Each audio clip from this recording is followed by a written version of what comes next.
तो कैसे आप सभी लोग, स्वागत है आपका एक और वीडियो में। आज की वीडियो में हम क्लास 10th के यूपी बोर्ड की मैथ के चैप्टर 6 जिसका नाम है त्रिभुज ट्राइंगल का इंट्रोडक्शन यानी कॉन्सेप्ट को समझेंगे और एक्सरसाइज की वीडियो इसके बाद में अलग आने वाली है।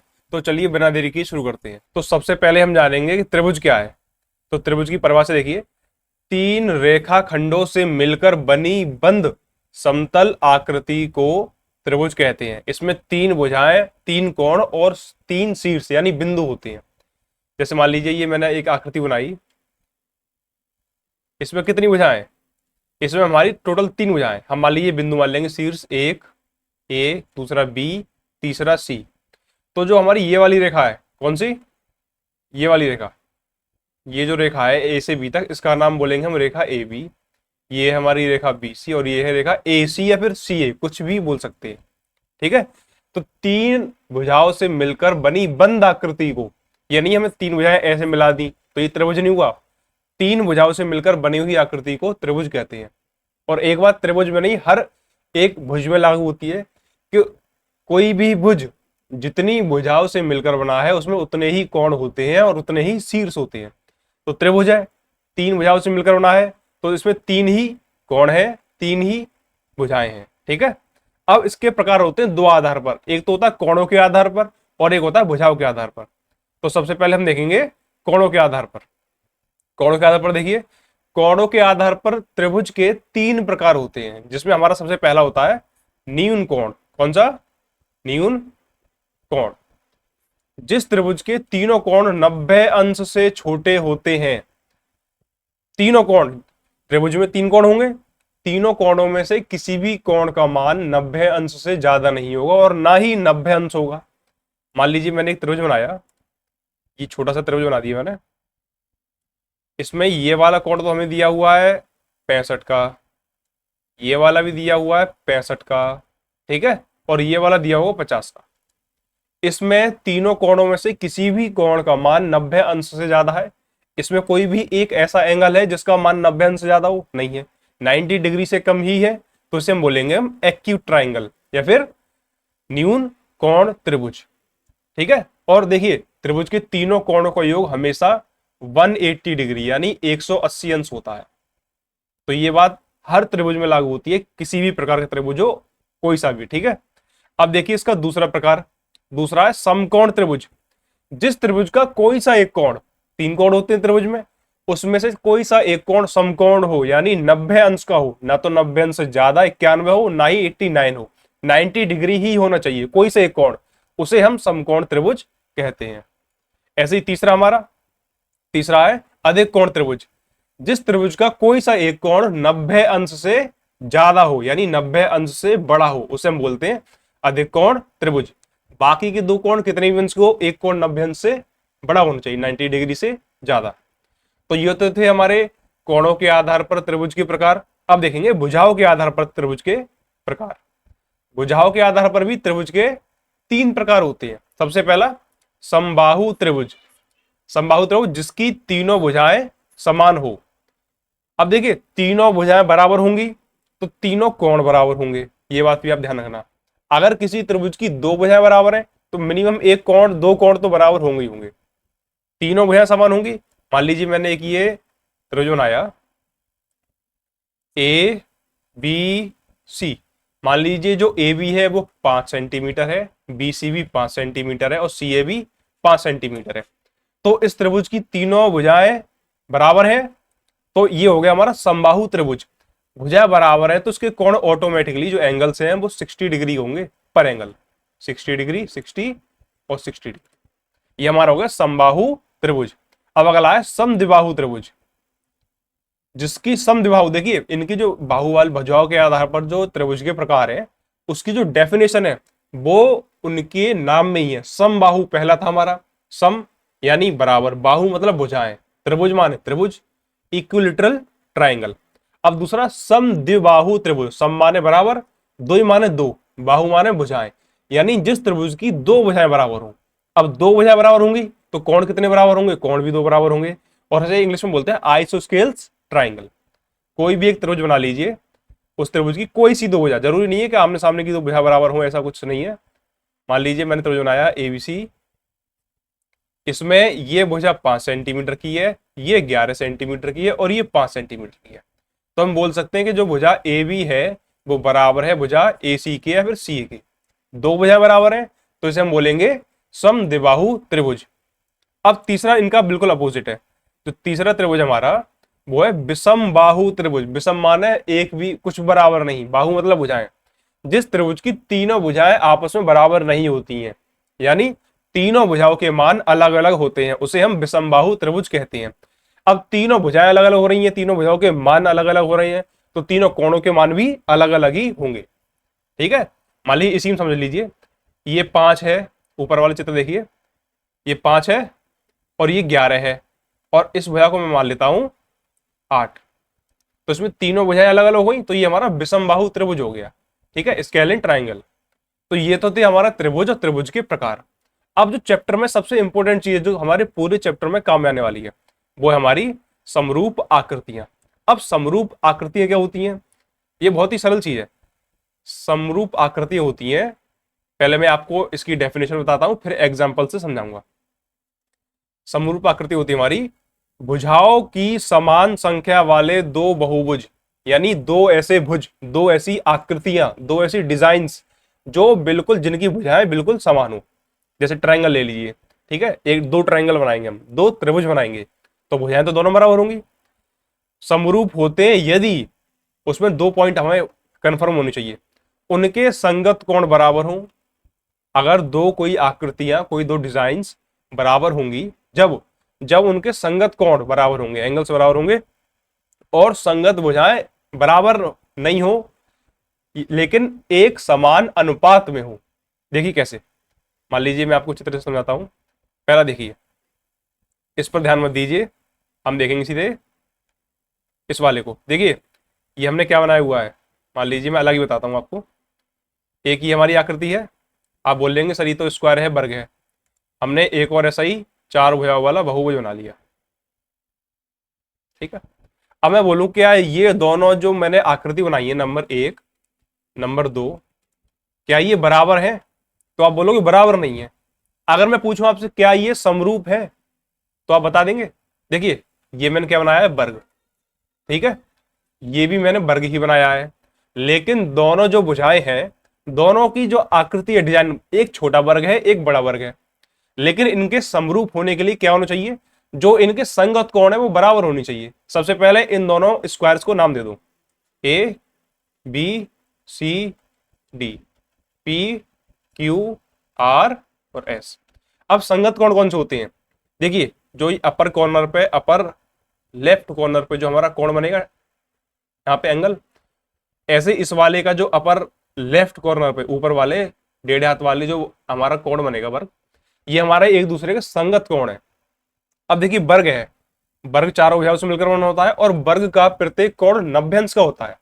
एक स्क्वायर का एवरी एंगल हैज 90 डिग्री। ठीक है, अब ये 90 अंश का होगा, ये भी तो हमारा वर्ग है, ये भी 90 अंश का होगा, तो ये जो कोण ए है वो कोण पी के बराबर हो जाएगा, और ये दोनों आपस में संगत कोण भी है। ऐसे ही जो कोण डी होगा ये भी 90 अंश का होगा, और कोण डी के संगत कौन सा कोण होगा, कोण एस, ये भी 90 अंश का होगा। तो हम बोल सकते हैं कि कोण जो डी है वो कोण एस के बराबर है, संगत कोण है। इसी तरह से कोण बी कोण क्यू के बराबर होगा, और जो हमारा कोण सी है, कौन सा कोण सी है वो कोण आर के बराबर होगा। तो चारों संगत कोण आपस में बराबर है, तो ये हमारा समरूप होगा। चार नहीं, कोई से दो कोण बराबर होने चाहिए। मैं आपको इसकी जो नियम है पता करने के कि समरूप है कि नहीं है, उसके भी मैं आपको कुछ रूल्स बताने वाला हूं, पहले इसको समझिए। अब संगत कोण बराबर हो, दूसरा संगत भुजाएं होंगी वो समान अनुपात में होनी चाहिए। मान लीजिए ये वर्ग है 5 सेंटीमीटर की, जो एडी भुजा है वो 5 सेंटीमीटर की है। अब जो वर्ग होता है उसकी चारों भुजाएं बराबर होती हैं, तो ये भी 5 सेंटीमीटर होगा, ये भी 5 सेंटीमीटर और ये भी 5 सेंटीमीटर। लेकिन इधर वाला वर्ग मैंने बना दिया बड़ा। अब इसकी एक भुजा मान लीजिए 10 सेंटीमीटर की है, तो सभी भुजाएं 10 सेंटीमीटर की होनी चाहिए। ठीक है, अब बात किसकी कर रहे हैं कि अनुपात समान होने की। अब संगत भुजाएं की बात हो रही है। संगत कोण तो आपके समझ में आ गए, संगत भुजा कौन सी होगी? जैसे इस वाले जो त्रिभुज में है, हमारी जो भुजा एडी है, ये वाली भुजा एडी, इसकी संगत भुजा पी एस तो होगी। जो हमारी भुजा ए बी है इसकी संगत भुजा पी क्यू होगी। लेकिन जो अब इनका समान अनुपात में होना जरूरी है। समान अनुपात में कैसे करेंगे? अब भुजा हमारी पहले कौन सी लेंगे? हम मानते हैं भुजा ए डी। भुजा ए डी के अनुपात में होगी भुजा पी एस। तो इन दोनों की वैल्यू रखो 5/10, 5 1 जा 5, 5 2 जा 10, यानी 1/2। इसी तरह से जो भुजा ए बी थी वो किसके समानुपात में थी? पी क्यू के में।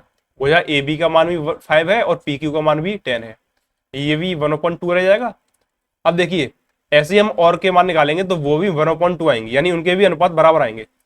इन दोनों भुजाओं का अनुपात क्या आया था? 1/2, यानी 1:2। इन दोनों का भी 1:2 आया था, तो दोनों के अनुपात बराबर आए, यानी ये हमारा समरूप आकृति है। इसी तरह से ये वाला देखिए, इसमें ये हमारा त्रिभुज बनना है, इसको भी नाम दे दिए ए बी सी, इसको पी क्यू आर, हमने सेम नाम दे दिए।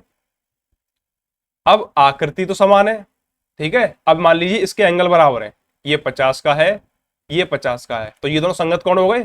तो कोण ए बराबर है कोण पी के, तो संगत कोण 1 हो गया। इसी तरह से हम और पता कर लेंगे, फिर भुजाओं को देख लेंगे, ठीक है। जरूरी नहीं है कि भुजा और कोण दोनों ही हमारे जो सिचुएशन है वो ठीक बैठनी चाहिए। अब इसके रूल्स कि हम कैसे कैसे पता कर सकते हैं कि समरूप है कि नहीं है, ठीक है। तो पहला रूल देखिए, यहाँ पे लिखता हूं रूल्स नंबर 1। इसके रूल्स को हम कसौटी बोलते हैं, समरूपता कसौटियां। इसकी 4 कसौटी मेन होती हैं। पहली होती है हमारी ए समरूपता कसौटी। पहले मैं आपको चारों कसौटी के बारे में बताऊंगा, फिर इनको आपको 1 या 2 चित्र में ही समझाऊंगा। दूसरी होती है हमारी ए समरूपता कसौटी, और तीसरी हमारी एस समरूपता कसौटी, चौथी हमारी एस समरूपता कसौटी। ये 4 कसौटी होती हैं जिनके आधार पर हम किसी दो आकृति को देखकर ये पता कर सकते हैं कि ये समरूप है कि नहीं है। अब देखिए ए से मतलब होता है एंगल यानी कोण। जितनी बार ए आ रहा है उतने कोण की बात हो रही है, जितनी बार एस आ रहा है उतनी भुजाओं की बात हो रही है, ठीक है। अब पहले देखिए समरूपता कसौटी पहले क्या है हमारी। पहले मैं 2 आपके लिए ट्रायंगल बना देता हूं।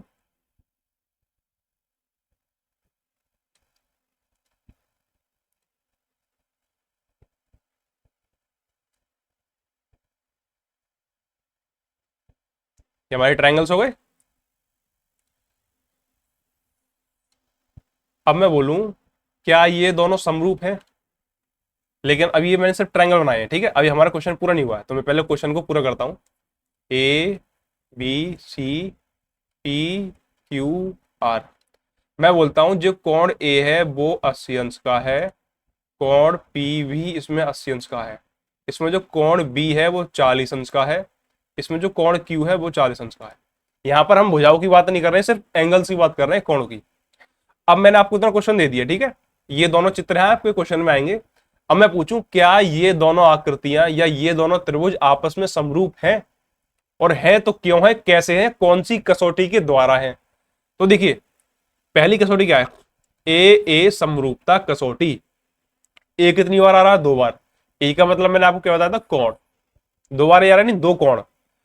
अब कोण हो या भुजा हो, जो भी आ रहा हो, हमेशा संगत के बारे में बात होगी। कोण आ रहे हैं तो संगत कोण, 2 कोण आ रहे हैं तो 2 संगत कोण।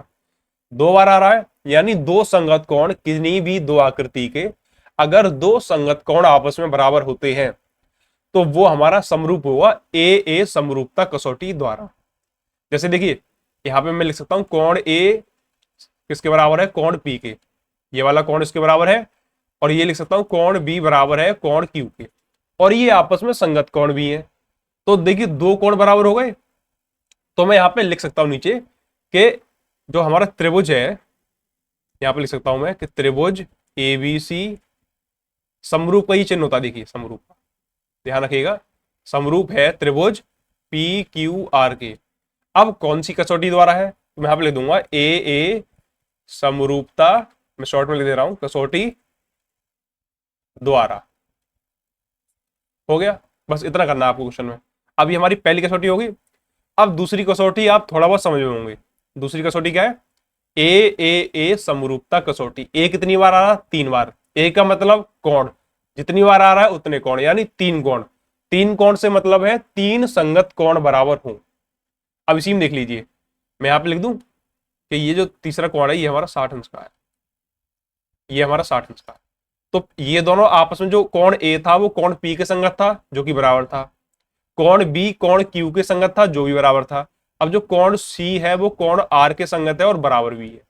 तो तीनों कोण बराबर बैठ रही है। तो हम यहाँ पे लिख देंगे दोबारा से कि एबीसी, त्रिभुज एबीसी समरूप है त्रिभुज बी क्यू आर के कौन सी कसौटी से? अब ए कसौटी द्वारा। आगे समझ में?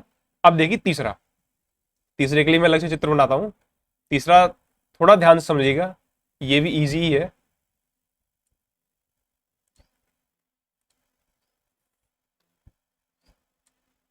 इस त्रिभुज का नाम देते हैं हम पी क्यू आर और इसका एक्स वाई जेड।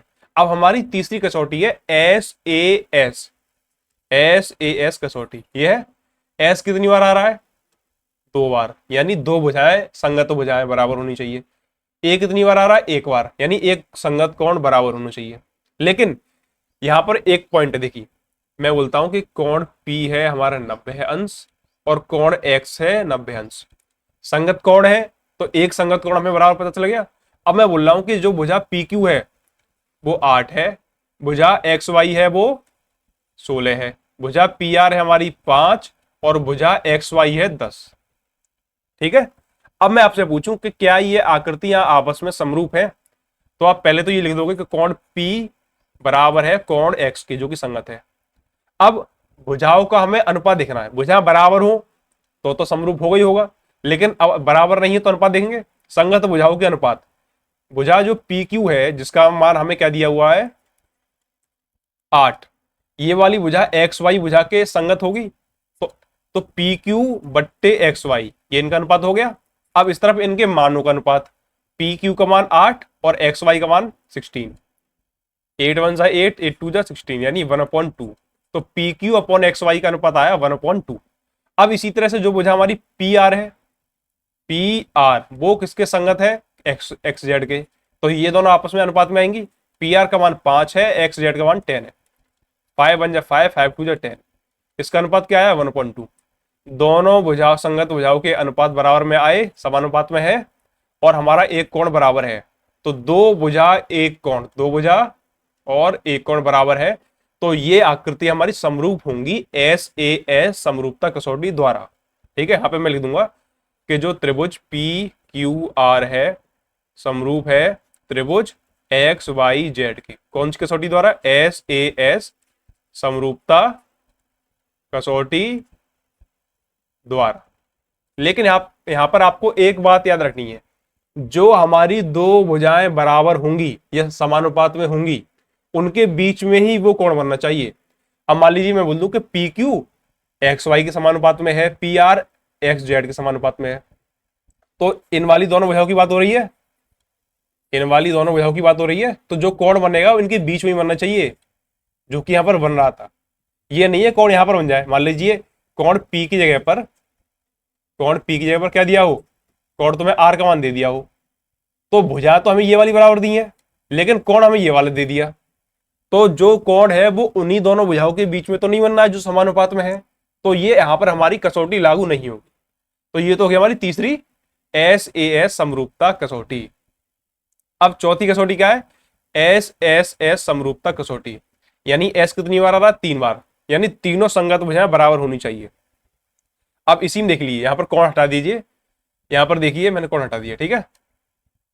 तो यहां पर 2 भुजाओं के मान लिखे हुए हैं। अब मैं क्यू आर का मान लिख देता हूं 10, कितना 10, और वाई जेड का मान है 20। तो हम तीसरी भुजा का भी अनुपात निकालना पड़ेगा और संगत भुजाएं तो है ही है। तो Q R upon Y Z दोनों संगत भुजाएं, दोनों के मान हो 10/20, 10 से 1 बार, 10 से 2 बार, 1/2 आ गया। अब देखिए तीनों संगत भुजाएं बराबर हैं, यहां पर कोण का कोई मान नहीं है। अब तीनों संगत भुजाएं बराबर आ रही हैं, तीनों संगत भुजाओं के अनुपात बराबर में आ रही हैं, तीनों संगत भुजाएं समानुपात में हैं। तो ये कौन सी कसौटी द्वारा समरूप होगा? SSS समरूपता कसौटी द्वारा। तो ये हमारी कसौटियां थी जिनसे हम पता लगा सकते हैं कि कौन सी आकृति समरूप है और किस कारण से समरूप है। अब देखिए इस चैप्टर में हमारी थेल्स की प्रमेय और रहेगी। अगर मैं थेल्स की प्रमेय इस वीडियो में समझाऊंगा तो वीडियो बहुत बड़ी हो जाएगी, तो उसके लिए हम अलग से एक डेडिकेटेड वीडियो लाएंगे जिसमें सिर्फ और सिर्फ थेल्स की प्रमेय ही समझाएंगे, ताकि बच्चे उसको आराम से, आप लोग आराम से समझ सको। इसलिए तो आज की वीडियो में हम बस इतना ही रखेंगे, उसके बाद हम थेल्स की प्रमेय की वीडियो लाने वाले हैं। तो आज की वीडियो में इतना ही। इस वीडियो को लाइक कीजिए, हमारे चैनल को सब्सक्राइब कीजिए अगर आपको वीडियो अच्छी लगी हो तो, और इसको अपने क्लास 10th के दोस्तों के साथ शेयर भी कीजिए। अगर आपका कोई डाउट है तो आप मुझसे कमेंट सेक्शन में पूछ सकते हैं। तो मिलते हैं अगली वीडियो में, तब तक के लिए धन्यवाद।